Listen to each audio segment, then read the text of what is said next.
Introduction. Father, this park is so beautiful. It has so many swings and rounds to enjoy. My friends also come here daily. I know that. You must like this park. That's why I brought you today here. Thank you, Father. Most welcome, son. Suddenly, earthquake occurs. Are you all right, son? Yes, Father. I'm okay. May I ask you something? Yes, sure. How earthquake occurs?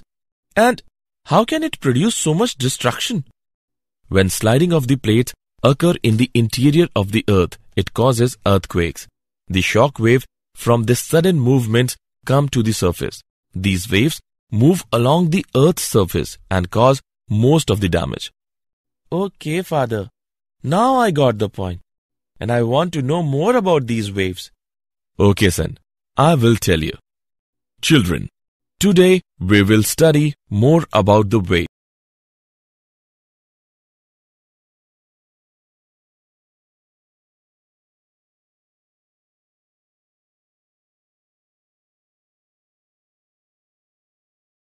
Objectives. At the end of this lesson, you will be able to define wave motion, differentiate transverse and longitudinal waves, evaluate displacement relation in a progressive motion, calculate speed of a traveling wave, understand superposition of waves, know about reflection of waves, define stationary waves, understand beats, analyze Doppler effect.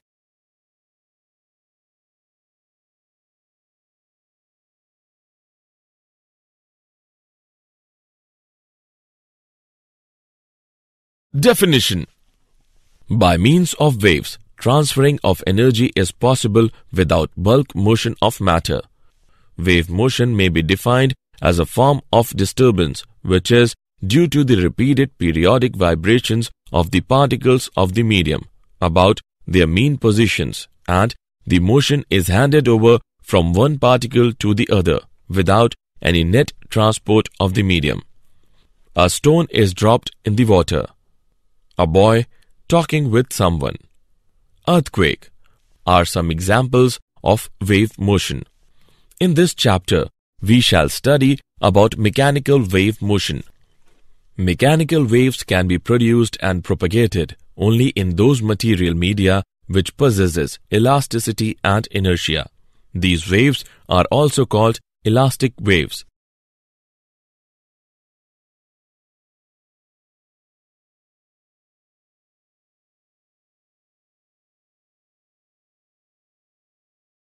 Transverse and longitudinal waves. A transverse wave is the wave in which all the medium particles perform simple harmonic motion about their own mean equilibrium position in a direction perpendicular to the direction of wave propagation. Longitudinal wave motion is that wave motion in which the individual particles of the medium execute simple harmonic motion about their mean positions along the direction of propagation of the wave.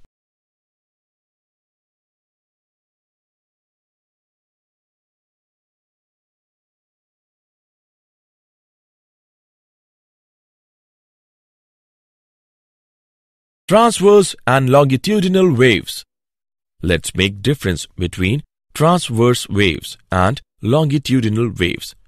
Number 1. In transverse waves, the particle of the medium vibrate at the right angles to the direction of propagation of the wave, whereas in longitudinal waves, the particles of the medium vibrate along the direction of propagation of the wave. Number 2. The transverse waves travel in the form of alternate crests and troughs. One crest and one trough constitute one wave, whereas the longitudinal wave travel in the form of alternate compressions. One compression and one rarefaction constitute one wave. Number 3. Transverse wave can be formed in solids and on the surface of liquids only, whereas longitudinal waves can be formed in any medium. Number 4. When transverse waves propagate, there are no pressure changes in the medium, but when longitudinal waves propagate, there are pressure changes in the medium. Number 5. Transverse waves can be directly represented by a sine curve, whereas longitudinal waves can be only indirectly represented by a sine curve. Number 6. Transverse waves can be polarized, whereas longitudinal waves cannot be polarized.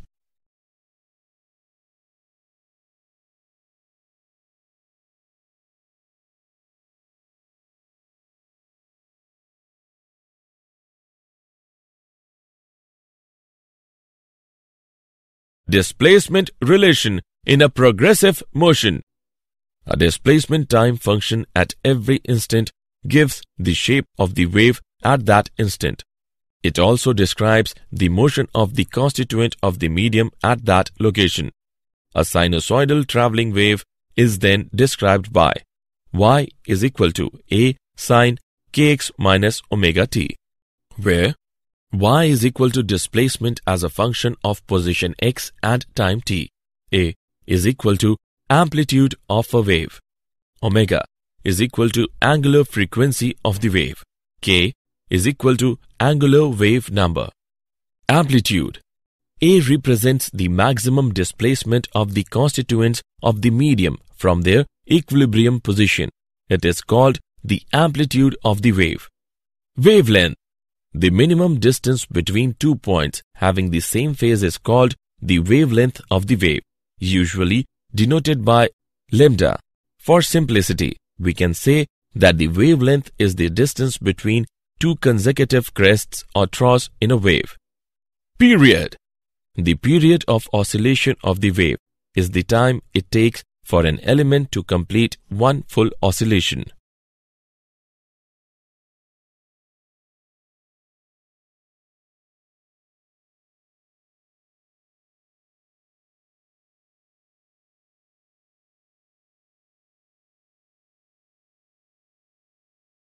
Speed of a traveling wave. A general relation for all progressive waves is given by v is equal to lambda upon t. In the time required for one full oscillation by any constituent of the medium, the wave pattern travels a distance equal to the wavelength of the wave. Speed of a transverse wave on stretched string. Suppose a string is stretched between two rigid supports. If the string is slightly disturbed by plucking, it is observed that a hump travels with a definite velocity along the length of the string. The velocity with which the hump travels depends on the tension and mass per unit length of the string. The velocity with which a disturbance travels on a stretched string is given by C is equal to under root T upon mu, where T is equal to tension in the string. Mu is equal to mass per unit length. Now, a string fixed at one end is stretched by hanging a weight from its other end. The tension in a string is related to the elastic property and inertia of the string. On stretching, the velocity is given by C is equal to under root T upon pi r square rho. Here, R is equal to radius of the string. Rho is equal to density of the material. Speed of a longitudinal wave. The velocity of propagation of a longitudinal wave depends on the elasticity and density of the medium. Wave velocity is equal to under root elastic modulus upon density.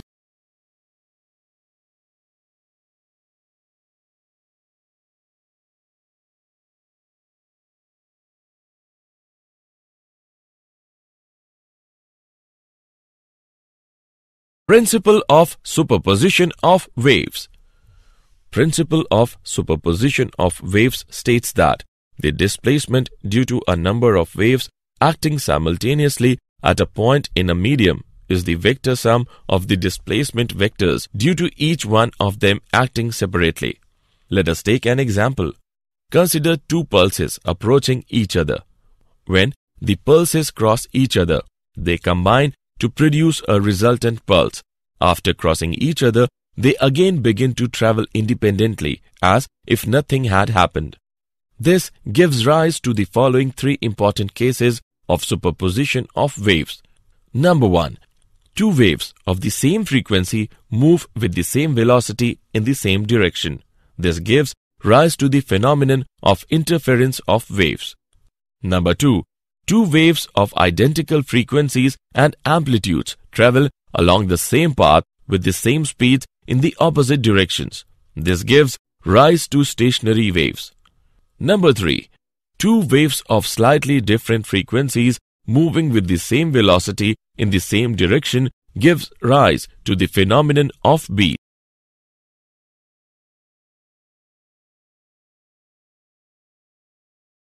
Reflection of waves. When the wave strikes a rigid boundary, it completely gets reflected.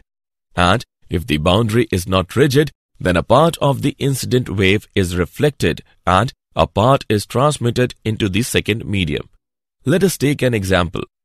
A pulse traveling along a stretched string and being reflected by the boundary. The reflected wave has the same shape as the incident pulse, but it suffers a phase change of 180 degree on reflection. This is because the boundary is rigid and the disturbance must have zero displacement at all times at the boundary. When there is no boundary, then the reflected wave has the same shape and phase as the incident pulse.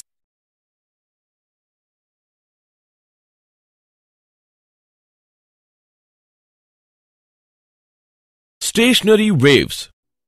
The resultant wave formed by the superposition of two similar progressive waves traveling in the opposite direction is called a stationary wave. Antinodes. At some points, the displacement is always maximum compared to other points. These points vibrate with maximum amplitude and are called antinodes. The separation between successive antinodes is lambda by 2. Nodes. At some points, the displacement is always zero. These points, which are always stationary, are called nodes. The separation between successive nodes is lambda by 2. It is observed that the separation between a node and adjoining antinode is lambda by 4.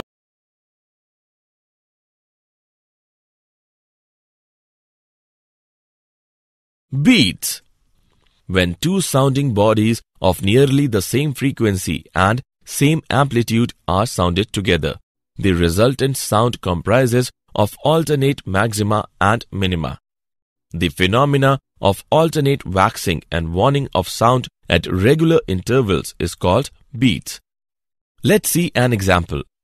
There are two harmonic waves, one of frequency 12 Hz and the other of frequency 10 Hz. When they superimpose on each other, they give rise to beats of frequency 2 Hz. The number of beats heard per second is called beat frequency.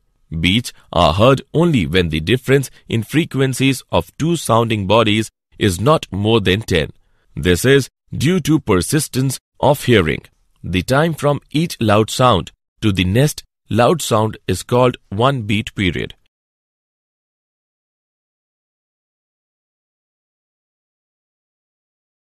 Example. Let's take an example of beat.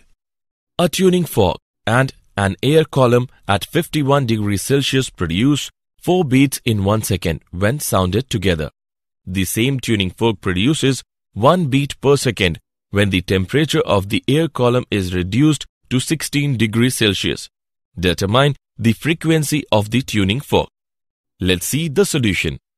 When the temperature of the air column is decreased, the speed of the sound in the air column is decreased. Since V is equal to U divided by lambda, therefore V is decreased.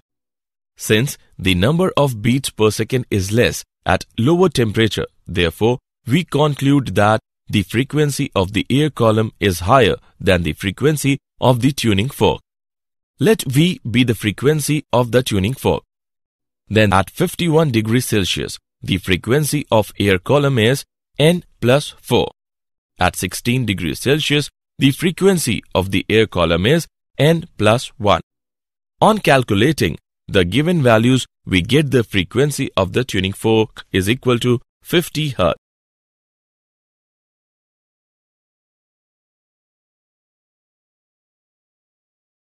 Doppler's effect. The apparent change in the frequency of sound when the source of sound, the observer, and the medium are in relative motion is called Doppler's effect. Let us now discuss the apparent frequency of sound in different cases. Case 1. Source in motion, observer at rest, medium at rest. Suppose the source and the observer are separated by distance v, where v is the velocity of sound. Let nu be the frequency of sound emitted by the source. Now, the source starts moving towards the observer with velocity vs. It gives nu dash is equal to v upon lambda dash. On calculating, we get nu dash is equal to v upon v minus vs multiplied by nu. So, as the source of sound approaches the observer, the apparent frequency nu dash becomes greater than the true frequency nu. If the source is receding away from the observer, then the apparent frequency is given by nu dash is equal to v upon v plus vs multiplied by nu. Case 2. Observer in motion, source at rest, medium at rest. Observers move towards source with velocity v0. In 1 second, the observer receives waves occupying the space is equal to v plus v0. Number of waves in unit distance is equal to nu upon v. Number of waves in distance v plus v0 is equal to nu multiplied by v plus v0 upon v. Apparent frequency nu double dash is equal to v plus v0 upon v multiplied by nu. If the observer is moving away from the source, then the apparent frequency is given by nu double dash is equal to v minus v0 upon v multiplied by nu. Case 3. When both the source and the observer are moving towards each other. When both the source and the observer move towards each other, then apparent frequency is given by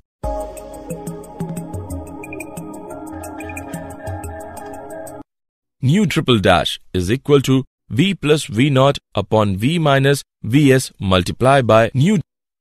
If both the source and observer move in the direction of sound, then nu triple dash is equal to v minus v0 upon v minus vs multiplied by nu.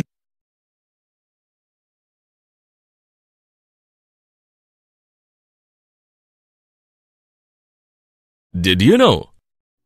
A mechanical wave is the disturbance produced in a material medium that transmits energy and momentum by traveling in the medium with a definite speed without any change in its own nature. As wind passes over the water's surface, friction force is to ripple. The strength of the wind, the distance the wind blows, that is fetch, and the length of the gust, that is duration, determines how big the ripples will become. During storms, the combination of low air pressure and onshore winds may produce a storm surge that raises the water level at the shore many meters above normal sea level.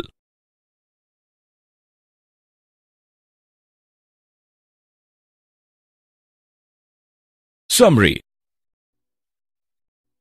Let us summarize what we have learned. Wave motion may be defined as a form of disturbance which is due to the repeated periodic vibrations of the particles of the medium about their mean positions. In transverse wave, all the medium particles perform simple harmonic motion about their own mean equilibrium position in a direction perpendicular to the direction of wave propagation. In longitudinal wave, the individual particles of the medium execute simple harmonic motion about their mean positions along the direction of propagation of the wave. The minimum distance between 2 points having the same phase is called the wavelength of the wave.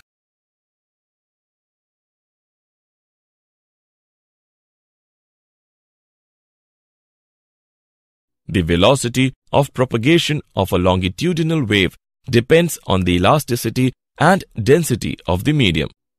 The displacement due to a number of waves acting simultaneously at a point in a medium is the vector sum of the displacement vectors due to each one of them acting separately. The resultant wave formed by the superposition of two similar progressive waves traveling in opposite directions is called a stationary waves.